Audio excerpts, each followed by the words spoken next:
I feel the need for speed.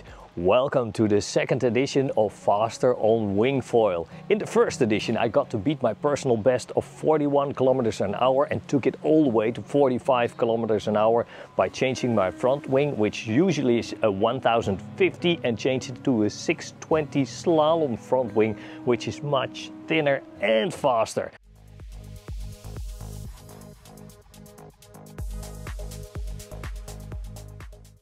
In this edition of Faster on Foil, I'm gonna change my aluminum mast to the High Modulus Carbon mast by F4 and see what that will bring us. I'm gonna use the exact same setup, which means the 620 front wing, the same board, the Sky wing by Duotone, the 75 liter board, and of course my Duotone SLS Slick 5.0. I also need to incorporate everything we did in the first edition. That means I need to wait for a gust, make sure that I'm really powered up, stay high on that foil and go downwind into that slingshot to go as fast as possible.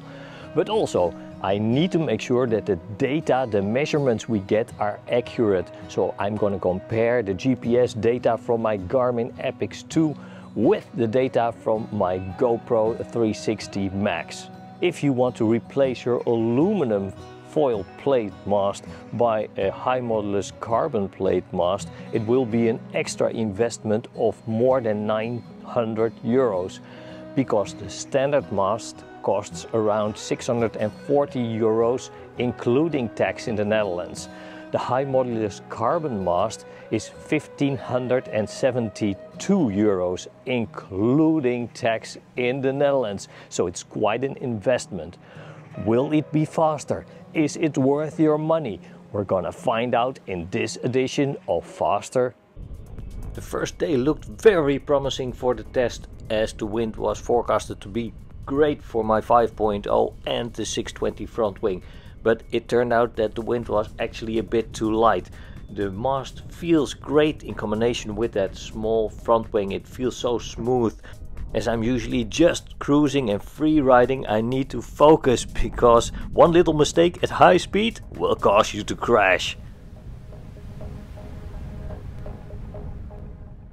It's a really nice day at my home spot. It is sunny, there is some wind, the temperatures are pretty good, so I'm not complaining at all.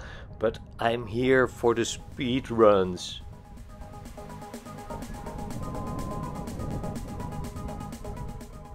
Every little now and then I get to catch a little gust, but it's just not long enough or not strong enough.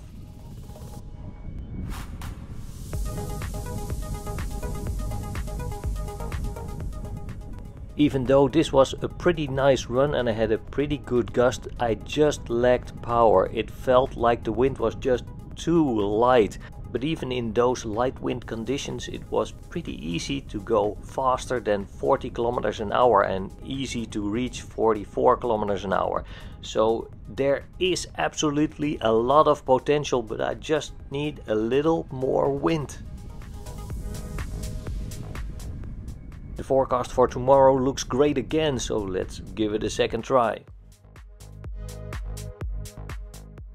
Although it isn't that sunny as yesterday, the wind is a lot stronger, the gusts are longer, so this is absolutely a great day and I hope I can get to beat my personal best of 45 kilometers an hour. Let's go!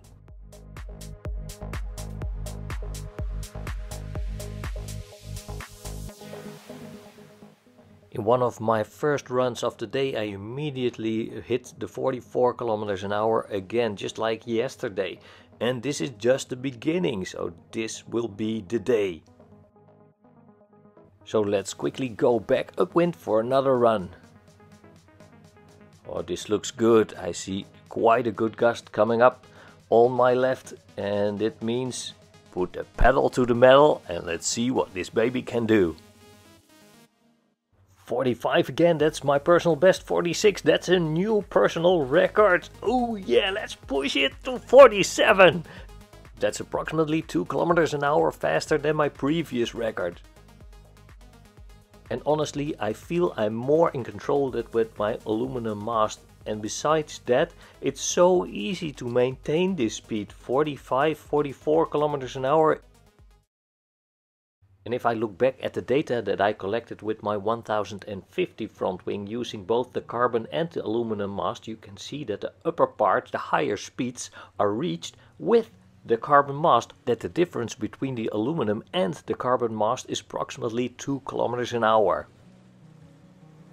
Looking back at the data from both the test and all the data I collected earlier on the 1050 front wing, you can clearly see that the high modulus carbon mast is about 2 kilometers an hour faster at top speed. So is that high modulus carbon mast worth the extra 900 euros for only 2 kilometers an hour extra speed? If you look at it that way, it might not be a good investment. But that's not the whole story. Actually, the high modulus mast felt much smoother, less draggy, it felt more direct. It feels better overall, just in every aspect it feels a little better than the aluminum mast. Is the aluminum mast a worthless piece of junk? Absolutely not. It's a great mast, it's very stiff and it's fast. So whether you should buy the aluminum mast or the high modulus carbon mast is totally up to you and really depends, first of all, of course, on your budget, and second of all, what do you want to do with it? If you're a free rider and just enjoying the relaxing days on the water, the aluminum mast is perfect. It's stiff, it's fast, you don't need anything else. But if you're into wing foil racing, 2 kilometers an hour extra speed is a lot of speed and it's absolutely worth your money. And of course, if your budget is not the problem, I would choose the high modulus carbon as it's just smoother. It feels a little better. Let me know what you think in the comments below. And of course, if you like the video, please leave a like. Don't forget to subscribe to the YouTube channel of the Windsurf Coach so you don't have to miss out on any of the action. And thank you very much for watching, and I will see you next time. I will see you on the water.